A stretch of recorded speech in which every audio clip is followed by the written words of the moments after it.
ওয়াকাফা বিদুনুবি ইবাদিহি খাবীরাম বাসীরা। আল্লাহ তাআলা বলেন, আমার বান্দার সমস্ত গুনার হিসাব রাখার জন্য আমি আল্লাহ একাই যথেষ্ট।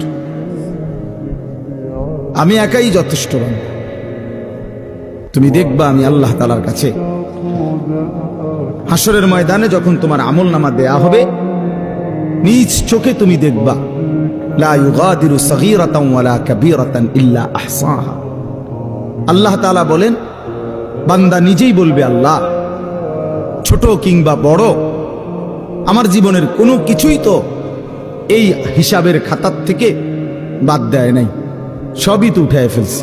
কারে দিয়া লেখাইলে? একটা বিন্দু, একটা নিঃশ্বাস, একটা হাসি কান্না, ভালো মন্দ কিছুই তো বাদ দেয় না। এইভাবে নিখুঁত আমলনামা তৈরি করছে ফেরেশতা।